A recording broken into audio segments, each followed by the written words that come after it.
బంగారం, బ్యాంకులు, ఇతర ప్రైవేటు సంస్థల్లో ఉన్న విడిపించి కొనబడను. కొమ్మూరి గోల్డ్, ఆంధ్ర మరియు తెలంగాణ.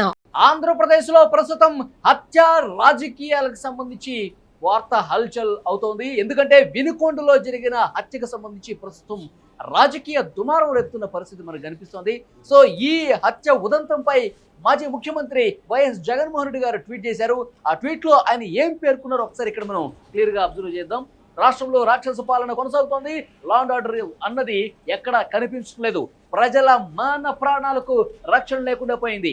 వైసీపీని అణగదొక్కాలన్న కోణంలో ఈ దారుణాలకు తెగబడుతున్నారు.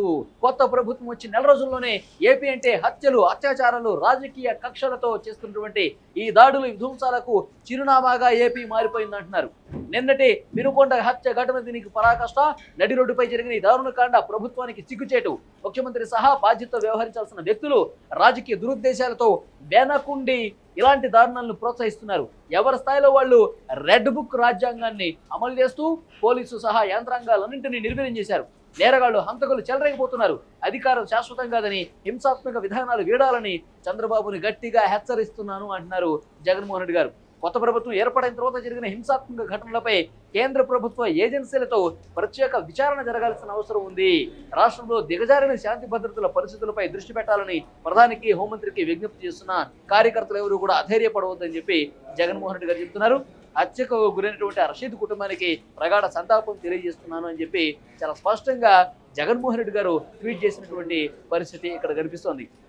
అంటే ఇక్కడ హత్యా రాజకీయాల గురించి, శవ రాజకీయాల గురించి ఎవరు మాట్లాడుతున్నారంటే జగన్మోహన్ రెడ్డి గారు. గత 5 సంవత్సరాల కాలంలో ఏం జరిగిందో మనం చూసాం.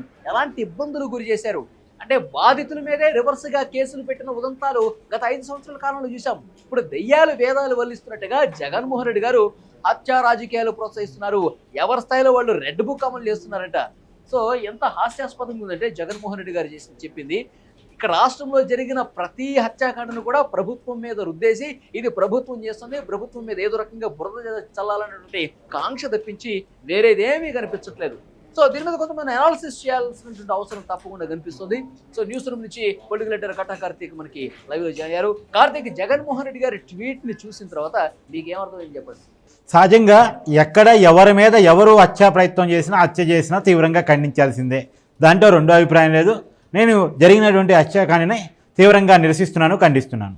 సరే, ఈ పక్కన పెట్టేస్తే జగన్మోహన్ రెడ్డి గారు అరాచకాల గురించి, అక్రమాల గురించి, హత్యల గురించి మాట్లాడడం అనేటువంటిది హాస్యాస్పదంగా కనిపిస్తుంది. మీరు ఇందాక అన్నట్టు దెయ్యాలు వేదాలు వల్లిస్తే ఎలా ఉంటుందో జగన్మోహన్ రెడ్డి గారు అరాచకాల గురించి మాట్లాడితే అలా ఉంటుంది. నేను స్ట్రైట్గా ఒక క్వశ్చన్ అడుగుతున్నాను. ఏదైతే టీడీపీ అధికారంలోకి వచ్చిన తర్వాత, కూటమి ప్రభుత్వం అధికారంలోకి వచ్చిన తర్వాత జరిగిన హింసాకాండ మీద, జరిగినటువంటి ఘటనల మీద సిబిఐతో అంటే సెంట్రల్ గవర్నమెంట్ ఎంక్వైరీ సంస్థలతోటి ఎంక్వైరీ జరిపించాలని జగన్మోహన్ రెడ్డి గారు డిమాండ్ చేస్తున్నారు కదా.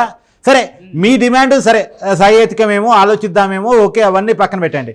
సరే, ఇప్పుడు మీ బాబాయ్ హత్య మీద సిబిఐ ఎంక్వైరీ నడుస్తుంది. సెంట్రల్ గవర్నమెంట్ ఏజెన్సీ అది, సెంట్రల్ బ్యూరో ఆఫ్ ఇన్వెస్టిగేషన్ అది.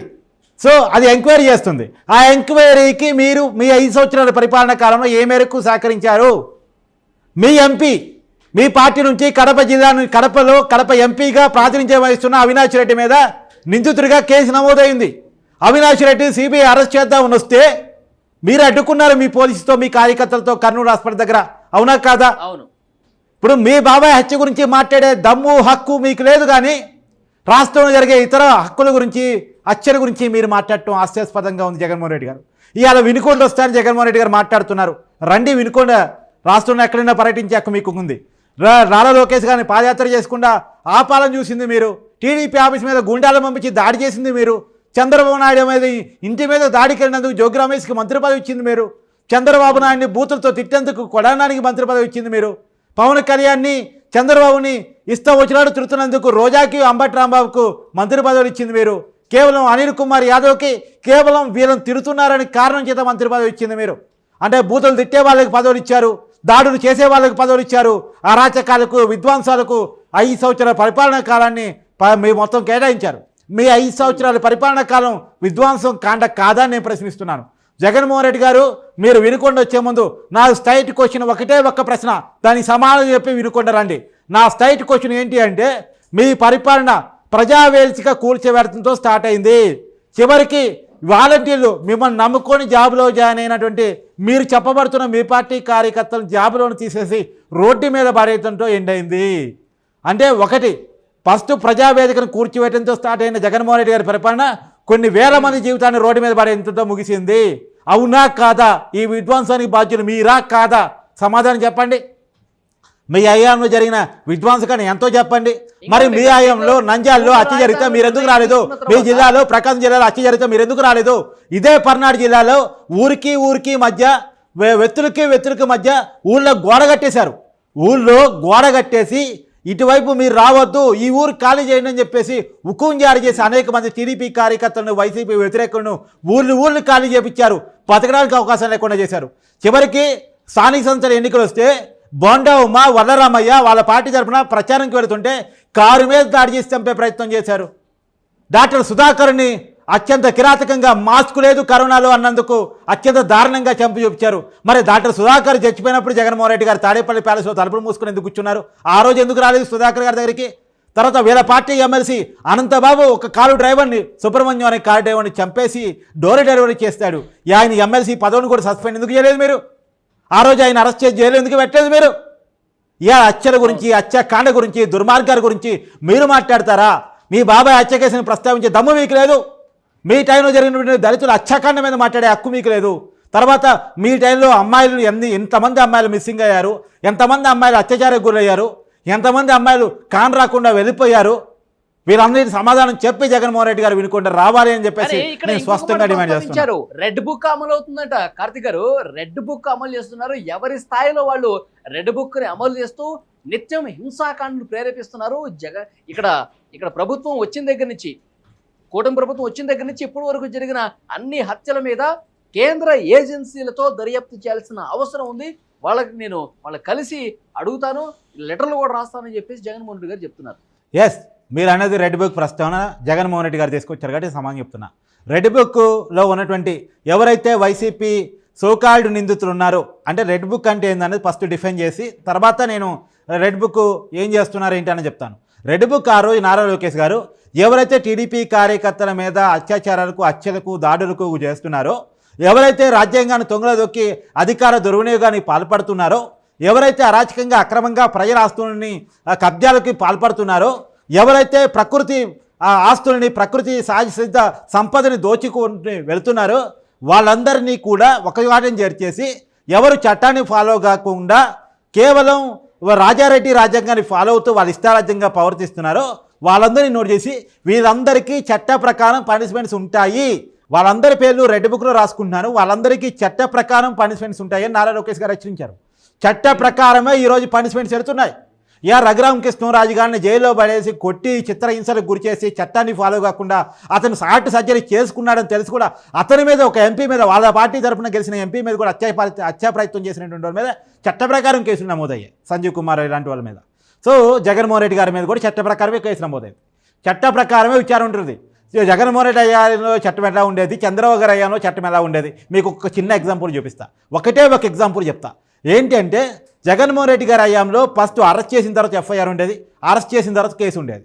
కానీ చంద్రబాబు గారు అయిన వల్ల కాదు, కేసు ఉంటుంది, కేసు తర్వాత ఎంక్వైరీ ఉంటుంది, ఎంక్వైరీ తర్వాత ఎఫ్ఐఆర్ ఉంటుంది, ఎఫ్ఐఆర్ తర్వాత విచారణ ఉంటుంది, విచారణ తర్వాత అరెస్ట్ ఉంటుంది. అందుకని జగన్మోహన్ రెడ్డి గారు అరెస్ట్ ఈ రోజు వరకు జరగలేదు. మామూలుగా అయితే జగన్మోహన్ రెడ్డి గారు అరెస్ట్ జరిగిన తర్వాత కేసు, ఎఫ్ఐఆర్ అవన్నీ అయిపోయాయి. కాదు, ఇక్కడ అలా కాదు, చట్ట ప్రకారం పోతున్నారు. బిఆర్ అంబేద్కర్ గారు ఇచ్చిన రాజ్యాంగం ఇచ్చినటువంటి చట్టాలు ఏవైతే ఉన్నాయో వాటి ప్రకారం శాసన సభల ద్వారా, విధాన సభల ద్వారా చేసిన చట్టాలు ఏవైతే ఉన్నాయో వాటి ద్వారా మాత్రమే ముందుకెళ్తున్నారు. వాటి ద్వారా ముందుకెళ్తున్నారు కాబట్టి జగన్మోహన్ రెడ్డి గారు ఇవాళ ఇంకా బయట ఉన్నారు. అదే కక్ష సాధింపులు చేయాలి అనుకుంటే, అలా అరాచకం చేయాలి అనుకుంటే ఇవాళ జగన్మోహన్ రెడ్డి గారు జైల్లో ఉండేవాళ్ళు. ఎందుకంటే కార్తీక్, ఇప్పుడు వినుకొండలో హత్య జరిగిన తర్వాత ఇది పూర్తిగా రెడ్ బుక్ అమలు అవుతోంది. ఎవరి స్థాయిలో వాళ్ళు అమలు చేస్తున్నారు. ఇది హత్య రాజకీయాలు, హింసా రాజకీయాలు ఈ ప్రభుత్వం ప్రోత్సహిస్తోంది.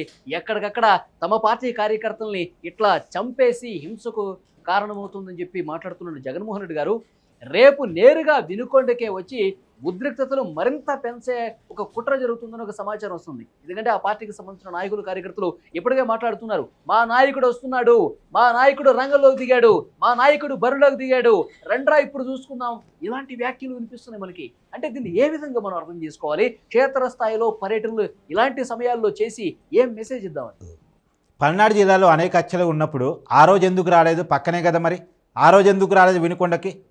ఇంకో మాట నేను అడుగుతున్నాను, ఈ కోడికత్తి శ్రీనివాసు కేసులో పక్కనే కిలోమీటర్ దూరంలో హైకోర్టు ఉంటే వచ్చి ఒక సాక్ష్యం చెప్పి వాంగ్మూలం ఇచ్చేస్తే అతను బెయిల్ వస్తుందని తెలిసి కూడా తాడేపల్లి ప్యాలెస్ డోరు దాటి రాడే జగన్మోహన్ రెడ్డి గారు. ఇవాళ వినుకొండ అధికారం పోయేసరికి ప్రజలు గుర్తొచ్చి కంటి తుడుపు చర్యల కింద కార్యకర్తను పట్టించుకోవడానికి ఇవాళ వస్తున్నారు జగన్మోహన్ రెడ్డి గారు. ఇదే వైసీపీ కార్యకర్తలు నాయకులు ఏం మాట్లాడుకుంటున్నారు తెలుసా? అధికారులు ఉన్నప్పుడు మేము అనేక కష్టనష్టాలకి అధికారం ఉంది కదా అని అనుకున్న టైంలో కూడా క్యాడర్కి, పార్టీకి, నాయకులకి అనుసంధానంగా జగన్మోహన్ రెడ్డి గారు లేరు. ఏదని చెప్పుకుందామన్నా సజ్జల రామకృష్ణారెడ్డి గారు చెప్పుకోవాలి, బయటికి రావాలి. ఈవెందో సామాన్యులకు కాదు, ఈవెందో వైసీపీ ఎమ్మెల్యేలకు, మంత్రులకు కూడా అవకాశం లేదు జగన్మోహన్ రెడ్డి గారిని కలిసే పరిస్థితి. ఇవాళ ఏదో వినుకొండ వస్తే నన్ను షో చేస్తున్నారంటే రండి, మీరు వినుకొండ రండి జగన్మోహన్ రెడ్డి గారు. కానీ వచ్చే క్రమంలో మీరు సెంట్రల్ గవర్నమెంట్ ఎంక్వైరీ సంస్థలతో విచారణ జరిపించడానికి ఘర్షణ మీద, అరాచకాల మీద మీరు అంటున్నారు కదా, మీ పరిపాలనలో జరిగినటువంటి అరాచకాల మీద కూడా జరిపించమని అడగండి. ఒకటి. సరే, ఆల్రెడీ జరుగుతున్నటువంటి సెంట్రల్ గవర్నమెంట్ ఎంక్వైరీ ఏదైతే ఉందో, సిబిఐతో జరుగుతున్నటువంటి మీ బాబాయ్ హత్య కేసు సంబంధించిన ఎంక్వైరీ ఉందో దాన్ని సహకరించండి, సమాధానం చెప్పండి. 2, మీ పార్టీకి సంబంధించిన ఎంపీ అవినాష్ రెడ్డిని సస్పెండ్ చేసి అతను అర్జెంటుగా సిబిఐకి లొంగిపోమని చెప్పండి. 3, తర్వాత మీ పరిపాలన కాలంలో చివరికి ఎన్నికల రోజు మే 13 పోలింగ్ జరిగింది. పోలింగ్ రోజు అదే పల్నాడు జిల్లాలో అనేక చోట్ల ఘర్షణలకు మీరు పాల్పడ్డారు, అవునా కాదా? దానికి సమాధానం చెప్పండి.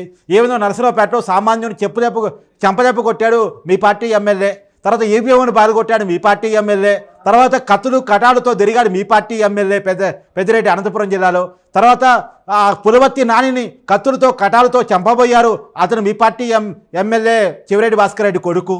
సో వీరందరినీ పార్టీలను సస్పెండ్ చేసి అనంతబాబుతో సహా మొత్తం అందరినీ, ఎవరెవరైతే అరాచకానికి పాల్పడ్డారో, ఎవరెవరైతే హత్యాకాండకి పాల్పడ్డారో, ఎవరి మీదైతే కేసులు, ఆరోపణలు ఉన్నాయో వాళ్ళందరినీ సస్పెండ్ చేసి, ఇలాంటి రాజకీయాన్ని నేను ఎంకరేజ్ చేయను, దుర్మార్గాన్ని, అరాచకాన్ని నేను ఎంకరేజ్ చేయను, నా పార్టీలో అధికారంలో ఉన్నప్పుడు అరాచకాలకు పాల్పడ్డ వాళ్ళందరినీ నేను సస్పెండ్ చేస్తున్నాను అని చెప్పేసి కనుక వాళ్ళందరినీ సస్పెండ్ చేసి వినుకొండ వస్తే స్వాగతిద్దాం.